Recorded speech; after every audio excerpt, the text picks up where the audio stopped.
Top speed প্রচুর পরিমাণে ফল করতেছে। পরে টিভিএস কোম্পানি এই পার্ট নম্বরের আপনার কেলিবার বাকেটটা কিন্তু আপনারা লাগাইতে পারবেন। যে দেখুন আবারও ঘোরাচ্ছি, একদম পানির মতো ফ্রি হয়ে গেছে। তা অবশেষে এটা হাওয়ার সাহায্যে বের করতেছি।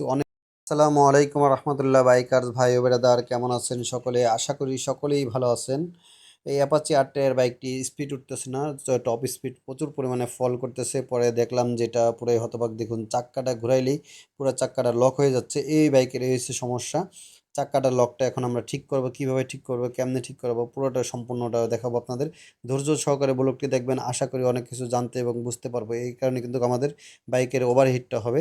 তা যেটা হয়েছে এটা যে সামনে যে কেলিবার যেটা আছে, ব্রেক প্যাড যেটা ভিতরে ইনস্টল করা হয়, ওই কেলিবারের যে বাকেটগুলো আছে এটা জ্যাম হয়ে গেছে। তাই এত পরিমাণে পিস্টনটা জ্যাম হয়েছে যে কেলিবারের বাকেটের যে পিস্টনটা আছে এটা জ্যাম, যে প্লাস দিয়ে টাইনে কোনোভাবে এটা যাতাযাতি করে বের করতে পারতেছে না। অবশেষে এটা হাওয়ার সাহায্যে বের করতেছি, অনেক কষ্ট হয়েছে। তাই একটুর জন্য রক্ষা পেয়েছি। তা সিটে অন্যজনের গায়ে লাগতে রয়েছিল, আর এত পরিমাণে মনে হয় যে বুম ব্লাস্টের মতো হয়ে এটা বের হয়েছে।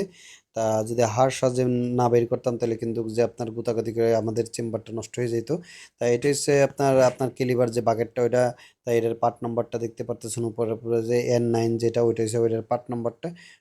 উপরটা পুরোটা আপনার দেখে নেবেন নাম্বারটা। তাই এই পার্ট নাম্বারে আপনার আর অ্যাপাচি, টিভিএস স্ট্রাইকার যত বাইক আছে টিভিএস কোম্পানি এই পার্ট নম্বরের আপনার কেলিবার বাকেটটা কিন্তু আপনারা লাগাইতে পারবেন।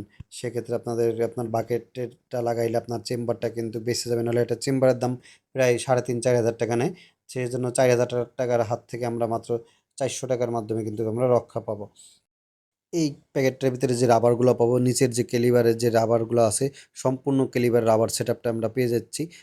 দেখতে পাচ্ছেন 4টি আপনার ওই যে রিং টাইপের রাবার, এটা হচ্ছে মূল রাবার আর কি। আমাদের যে ব্রেক শুর যেটা কাম করবে ওইটা, এটার জন্য মূলত চাক্কাটা আমাদের জাম হচ্ছিল। আর বাদ বাকি রাবারগুলো, বাইরের আনুষঙ্গিক রাবারগুলো, এগুলো সুন্দর করে বসায় নেব। তা অনেকে আমরা যে ভুলটা করে থাকি, কেলিবার রাবারগুলো বসানোর পরে একটু অয়েল দিয়ে নেই যাতে ফ্রি রাবারগুলো বসে যায়। কিন্তু এটার কারণে কিন্তু পরবর্তীতে আমাদের রাবারগুলো কিন্তু ফুলে যায়, বেশি দিন টেকসই হয় না। তা আমরা যেটা করতে পারি সেটা হচ্ছে আমাদের ব্রেক অয়েল যেটা আছে, ব্রেক অয়েল দিয়ে আমরা যে বাকেটটা আছে এটা একটু ভিজিয়ে নেব। বাকেট বলতে যে গোল গোল যে 4টা রাবার আছে, রাবারটা একটু ভিজিয়ে নেব। প্লাস আপনার উপরে যে আপনার রাবারের উপরে যে পিস্টনটা বসবে, ওই পিস্টনটা একটু ভিজিয়ে নিব। পিস্টন বলতে আপনার যেটা ব্রেক শুতে চাপ দেয় এটাকে পিস্টন বলি। তাই এটা যে আপনার একটু ভিজিয়ে নেব, তাহলে কি হবে দেখবেন আপনার ইজিলি বসে যাবে, আপনার কোনো প্রকার অয়েল টয়েল কিছুই দেওয়া লাগবে না। তাই এইভাবে যদি আমরা ফিটিং করি তা আশা করি আমাদের বাকেটটা টেকসই হবে এবং অনেক দিন চালাই আরাম পাবো। যেমন 20-30 হাজার 40,000 কিলো আপনার ইজিলি চলে যাবে। তা এইভাবে আপনারা ইনস্টল করবেন। আর আপনার দেখতে পারতেছেন আমরা একটু অয়েল দিয়ে আপনারা ভিজিয়ে নিচ্ছি, যে আপনার আমাদের যে পিস্টন যেটা আছে, কেলিবার যে পিস্টনটা, তারপরে প্লেস দিয়ে হালকা প্রেস করতেছি, দিয়ে ঢুকিয়ে গেল পুরোটাই। তো এখন যদি দেখি চাক্কাটা কি পরিমাণে আমাদের ফ্রি হয়েছে তাহলে আপনারা বুঝতে পারবেন আগে এবং পরে ফ্রি কতটুকু হয়েছে। দেখুন চাক্কাটা হাত দিয়ে ঘোরাচ্ছি, পরে অনেকক্ষণ কিন্তু ঘুরতেছে। আবার একটু ঘুরিয়ে দেখি যে কি পরিমাণে ফ্রি হয়েছে। যে দেখুন আবারও ঘোরাচ্ছি, একদম পানির মতো ফ্রি হয়ে গেছে।